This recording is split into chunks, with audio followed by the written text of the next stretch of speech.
마르틴 루터는 16세기에 종교 개혁을 일으켰던 아주 중요한 인물입니다. 그는 교회가 무엇인지, 예배가 무엇인지, 성도는 어떻게 살아야 하는지 이와 같은 아주 중요한 물음들을 가지고 씨름하면서 건강한 신학을 제시하려고 애를 많이 썼습니다. 어느 날 어떤 사람이 마르틴 루터에게 예배에 대해서 질문을 했습니다. 예배의 본질이 무엇인지 알려달라라는 요청이었습니다. 그때 루터가 고심 끝에 이렇게 답변을 했어요. 10번째 나병 환자가 되돌아온 것, 그게 예배의 본질입니다. 이렇게 말했습니다. 오늘 본문과 아주 깊은 관련이 있는 그런 답변인데요. 루터가 왜 이렇게 답변을 했을까요? 그 이유를 본문을 통해 좀 살펴보려고 합니다. 먼저 우리 11절과 12절의 말씀 함께 읽어보시겠습니다. 시작. 예수께서 예루살렘으로 가실 때에 사마리아와 갈릴리 사이로 지나가시다가 한 마을에 들어가시니 나병 환자 10명이 예수를 만나 멀리 서서, 누가복음의 저자는 예수님께서 예루살렘으로 가고 있다, 그 여정을 소개하는데요, 사마리아와 갈릴리 사이로 지나가셨다라고 말합니다. 이게 조금 이상한 설명이에요. 왜 그런 거 하니? 사마리아와 갈릴리는 서로 접해 있기 때문에 사이에 어떤 지역이 존재하지 않습니다. 예수님 당시에 지도를 좀 보여드릴게요. 윗지역에 갈릴리가 있고 그 밑에 사마리아가 붙어 있습니다. 그리고 사마리아 밑에 이제 유대 지역이 있게 되는데, 그러니까 갈릴리와 사마리아 사이에는 어떤 다른 사이의 공간이 없다는 말이에요.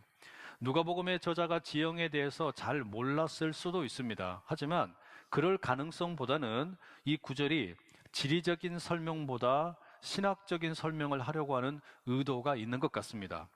예수님께서 예루살렘을 향해 가고 계십니다. 보다 정확하게 말하면 십자가를 향해 가고 계십니다. 그 여정에서 다양한 사람들을 만나는데, 이 만남은 예수님께서 십자가를 통해 세우실 하나님 나라가 어떤 것인지 그 본질을 드러냅니다. 오늘 본문 역시 마찬가지예요.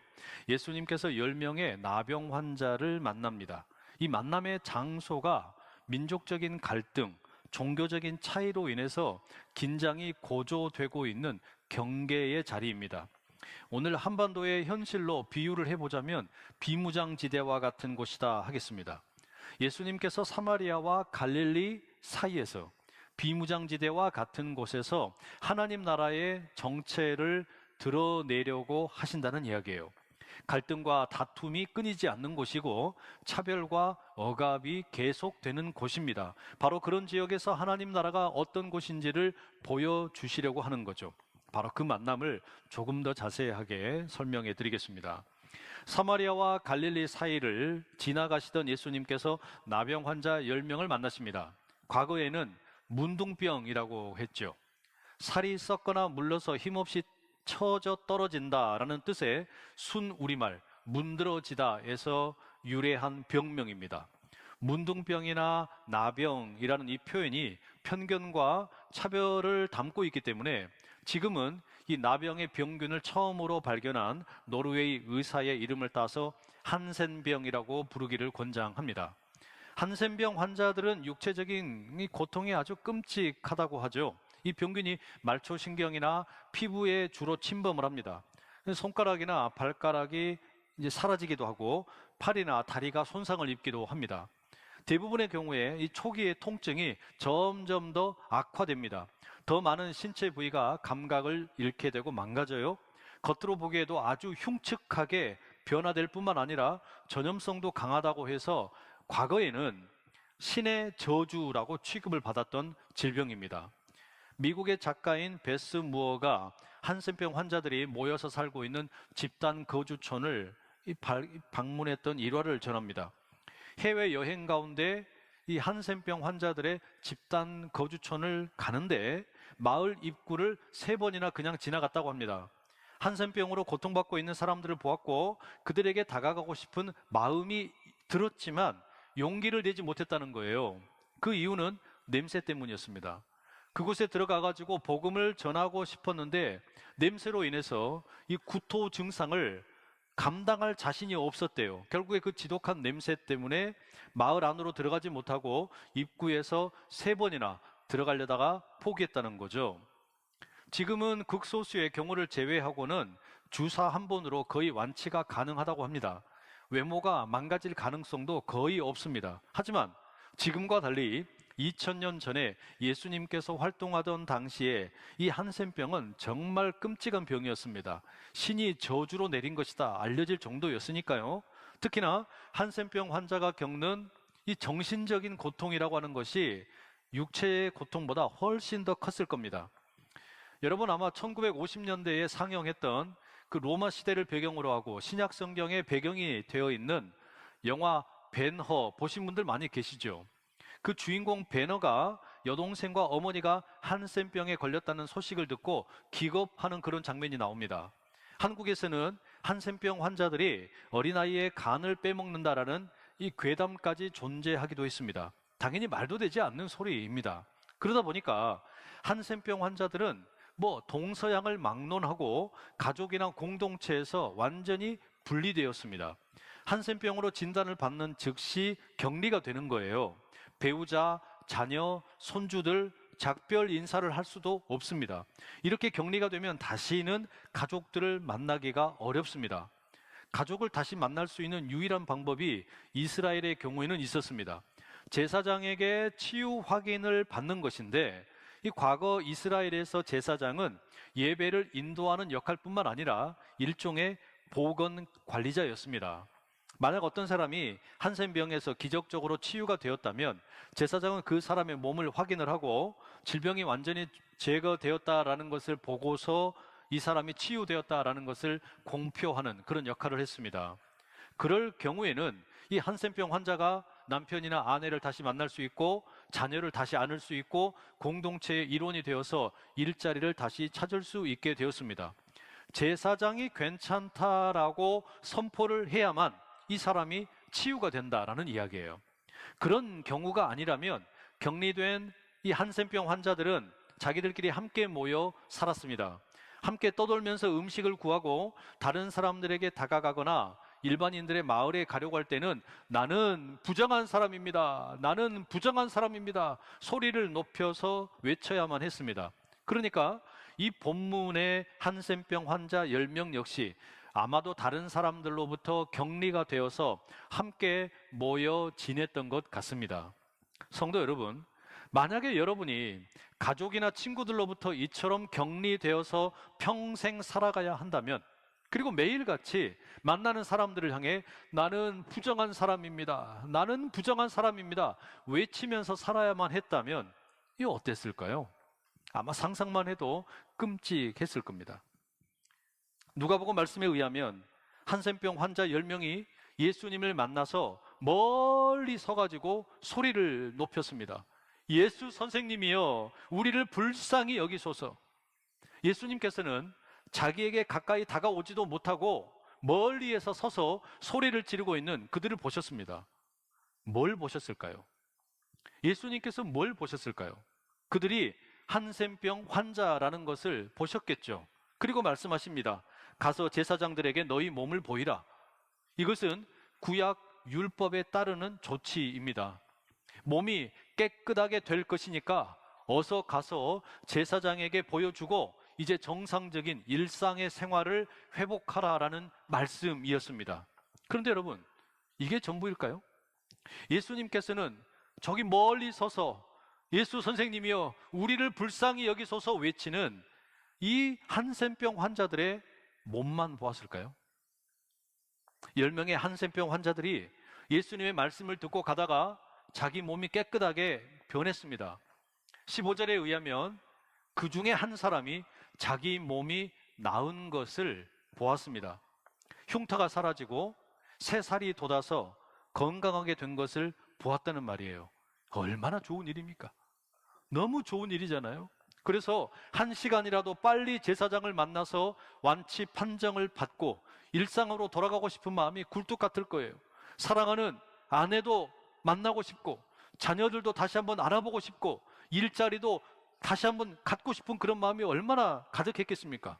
그런데 그 10명 중에 한 사람은 가던 길을 돌아옵니다.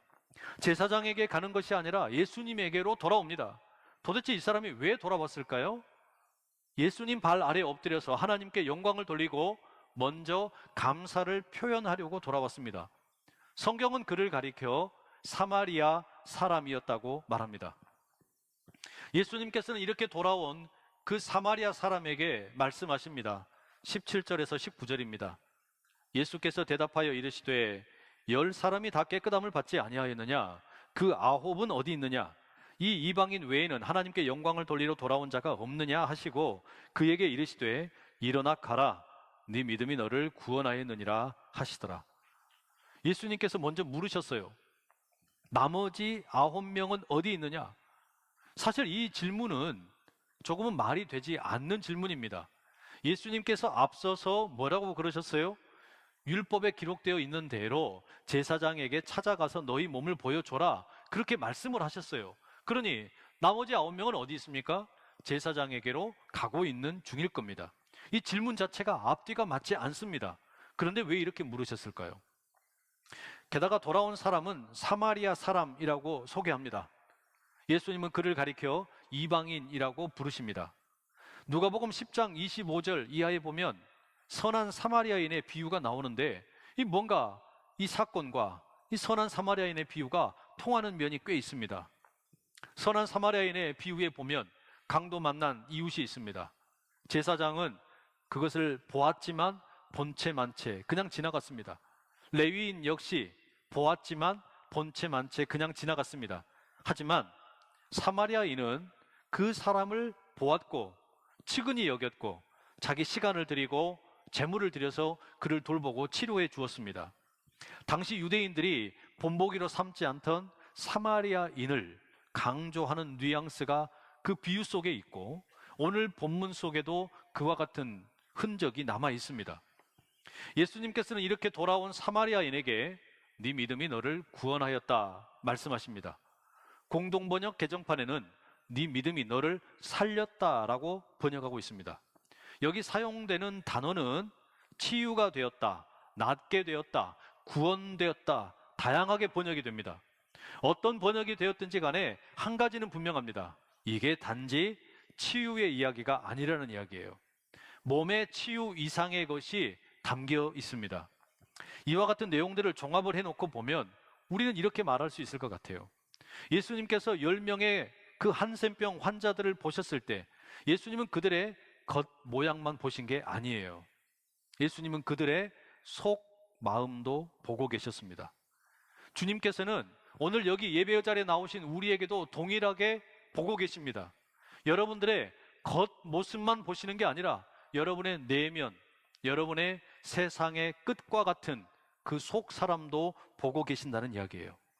그리고 우리 주님께서는 우리의 외부의 필요뿐만 아니라 우리의 내면의 필요까지도 다 함께 채워주기를 원하고 계십니다. 예를 들어 여러분, 우리가 예배 자리에 나와서 하나님께 기도를 드립니다. 하나님, 제가 지금 돈이 없어요. 저에게 돈을 좀 주십시오. 이렇게 구할 수 있죠.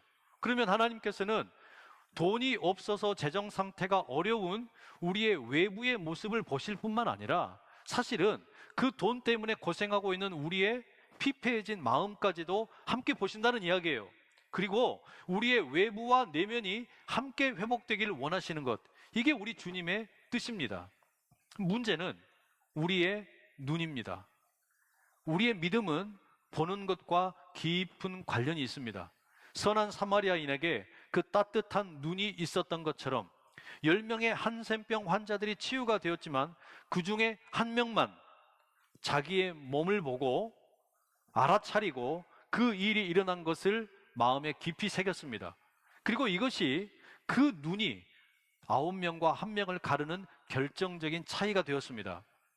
그는 자기 몸에 일어난 일을 보고서 예수님의 통치와 능력을 깨달았습니다. 그는 자기 몸에 일어난 이 변화를 보고서 큰 소리로 하나님을 찬양했습니다. 그는 자기 몸에 일어난 이 치유를 보고 제사장에게 가던 길을 돌이켜서 예수님께로 돌아와 감사를 고백합니다. 여러분, 이렇게 보면 오늘 본문의 이야기는요, 사실상 주님의 눈과 우리의 눈이 만나면 얼마나 대단한 일이 일어나는지 보여주는 이야기라 하겠습니다. 세상의 끝에 내몰린 사람들, 그들은 자기 눈을 가지고서는 자기 자신을 볼 수가 없어요. 이 내면 깊숙한 곳에 도망가 버린 자기 자신을 도무지 헤아릴 수가 없습니다. 내가 왜 이렇게 망가지고 있는지도 알 길이 없어요. 세상의 끝에 내몰린 사람들은 내부의 자아를 볼 방법이 없단 말이에요.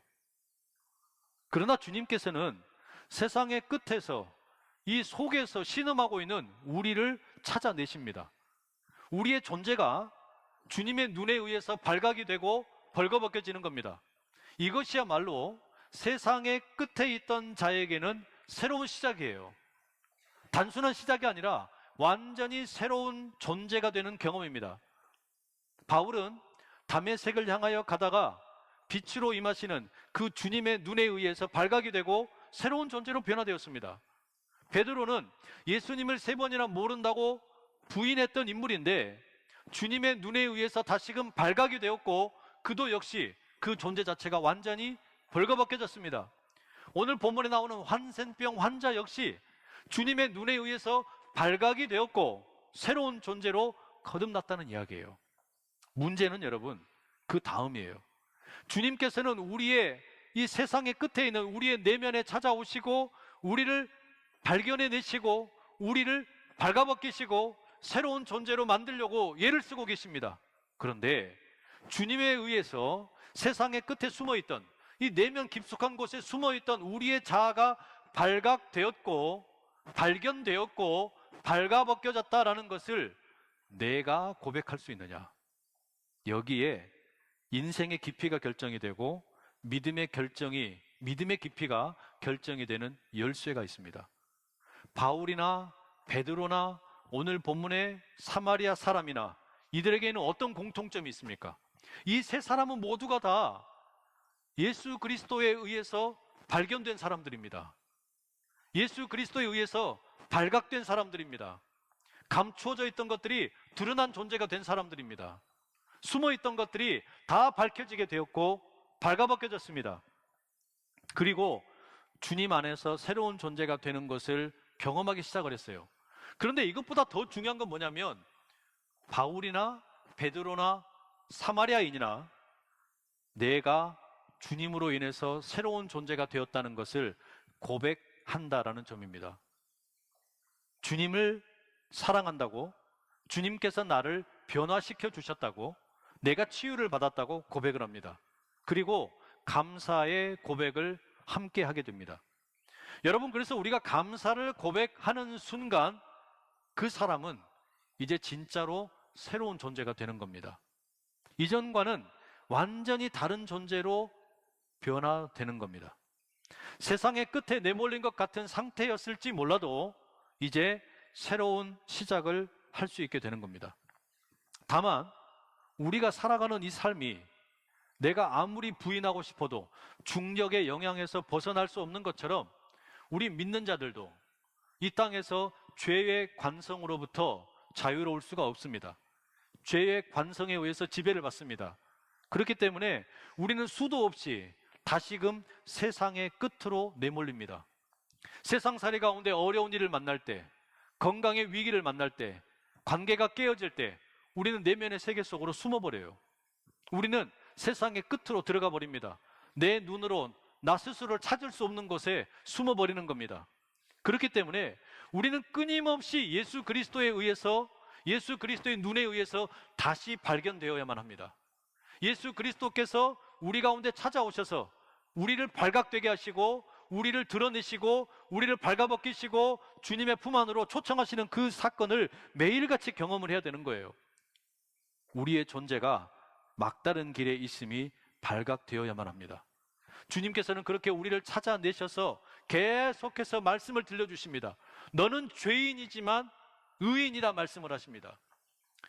고린도후서 5장 17절, 우리가 예배 시간마다 죄를 고백하고 나서 용서의 선언으로 듣는 말씀이죠.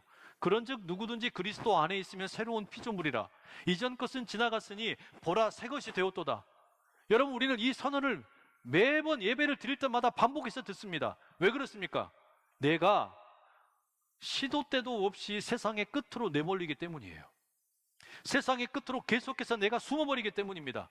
그런 나를 주님께서는 내가 저 바다 끝에 있을지라도, 저 하늘 끝으로 도망갈지라도, 저 지옥 같은 곳으로 숨어 들어가려고 해도 주님께서는 결국에는 나를 찾아내시고 발견하시고 나를 향해서 말씀하십니다. 너는 내 안에서 새로운 존재가 되었다고. 너는 완전히 새로운 존재라고. 너는 죄인이었을지 몰라도 이제 의인이 되었다고 선포하시고 또 선포하시는 거예요. 그럼 여러분, 우리는 그 주님의 눈에 의해서 새롭게 발견되었기 때문에 이제는 내 눈을 가지고서 나의 존재를 봅니다. 내 앞에 놓여있는 상황을 봅니다. 그리고 우리는 이 눈을 부릅뜨고 어떤 선택을 할 것인지 돌아봐야만 합니다. 역경 앞에서 위험을 볼 것인지 기회를 볼 것인지, 인생의 필요 앞에서 권리를 볼 것인지 선물을 볼 것인지, 낯선 사람 앞에서 적으로 볼 것인지 친구로 볼 것인지, 하나님을 바라볼 때 무서운 심판자로 볼 것인지 따뜻한 사랑의 아버지로 볼 것인지, 우리 자신을 바라볼 때 실패를 볼 것인지 사랑받는 자녀로 볼 것인지, 우리의 미래를 볼 때 두려움을 볼 것인지 희망을 볼 것인지, 그 눈은 주님께서 나를 발견하신 이후에 전혀 다른 눈이 되는 거예요.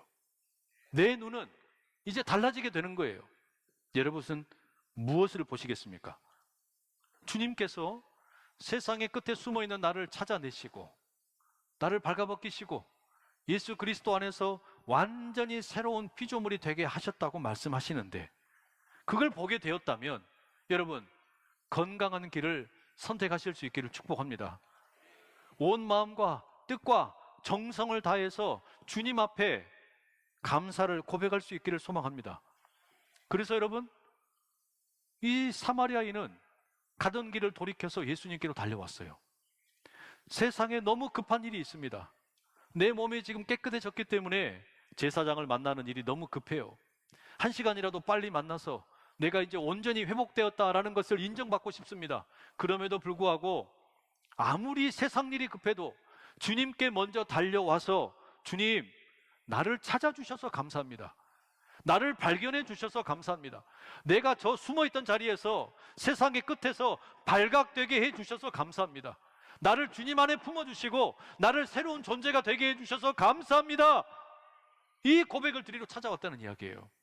내 존재가 발견되고 발각된 것, 바로 그 감사를 고백하며 나아가는 것, 여러분, 그게 예배예요.